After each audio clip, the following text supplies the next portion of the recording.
Is man basically good or bad? Is he good or evil? We live in a world today that does not recognize sin. We do not recognize evil. We live in a world today of secular humanism, which basically says that man can evolve to where he is good. And so I ask you, where do you come down on this question? Do you believe that you are naturally good or that you are naturally evil? Do you believe that with enough education you can train yourself to be good? Do you believe that if we could lift everybody out of poverty, we could even reach a state in this world where we could have peace on earth and goodwill toward men? And so I ask you to think about this a little bit, because there's a kicker at the end of it that I want to end with. And if man is basically good, let me ask you this. Why is it so hard to train about virtuous things? Why is it so hard to train people to be true, to be kind, to be helpful, to be friendly, to be loved? Why is it so hard? Do you know, as far as I know, there's never been a class that taught kids how to lie, cheat, and steal. But guess what? Everyone knows how to lie, cheat, and steal. And so the virtues are hard to teach. The vices are already there. You can take a kid 2, 3 years old and they'll lie to your teeth. They'll lie straight to your face. Elementary kids, they'll lie. They'll cheat and they'll steal if given a chance. And so why is it so hard to teach virtue and yet so easy for vices to come? You look at the natural state of man. The most selfish creature in the universe is a baby. That's the natural state of a man. All a baby wants to do is to be cared for. They want to be fed, they want to be comforted, they want their diapers changed, and they'll let you know, buddy, if you're not on cue. And so that's the nature of man. Very selfish. You have to train people out of that. And many people never really get out of it. The meanest creature on earth are young people. Some of you are here primarily because you've been bullied at other places. Bullying is an epidemic proportion in this country. People being messed with. Whether it's physically, whether it's psychologically, whether it's in the classroom or over the internet. Kids are mean, buddy. Vicious. And how about the most narcissistic people on planet Earth? Well, that would be teenagers. And I'll even go a step further, you girls. And if you don't think I'm telling you the truth, you go this afternoon and count how many selfies you have on your phone. Taking picture of ourselves. What a narcissistic experiment that is. An exercise that is.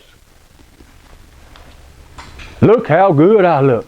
Click, click, click. Let me send this to everybody I know. That's the definition of narcissism. And so as you see mankind, do you see that we are basically good or basically evil? If we are basically good, why then do we still have to lock our doors? Why then do we still have to have police?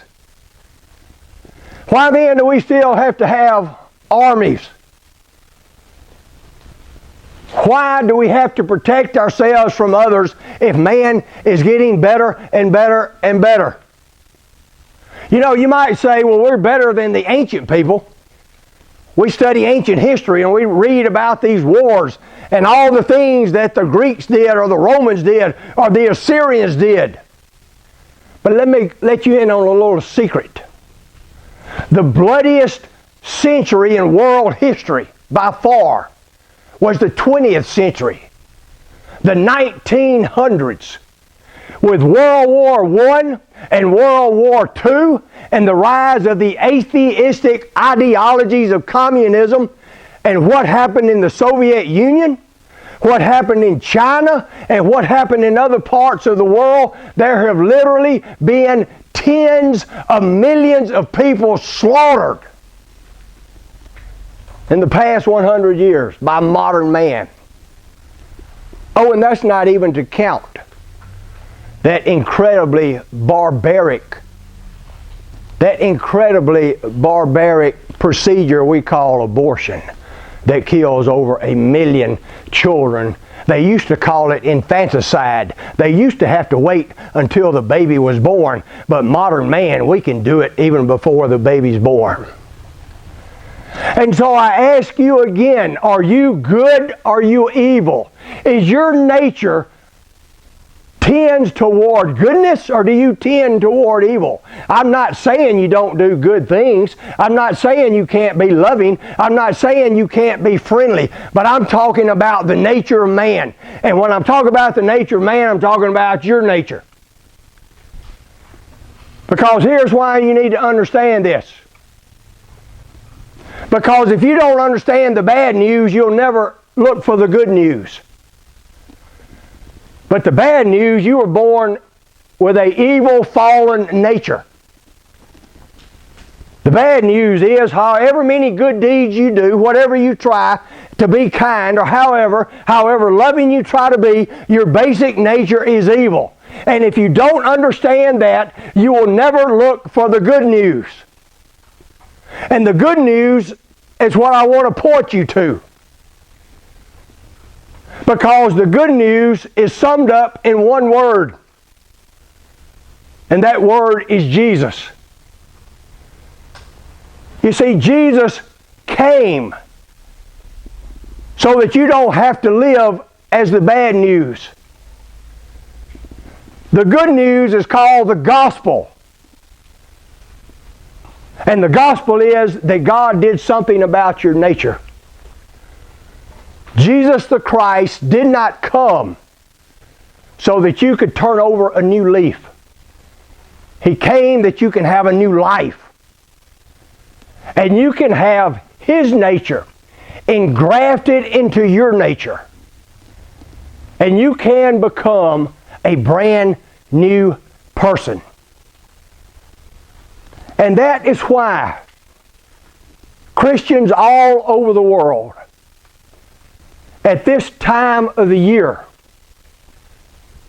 put aside their work and they put aside time and they celebrate the good news. The good news that Jesus Christ came into the world so that you do not have to be judged by your nature. You can be saved by His nature.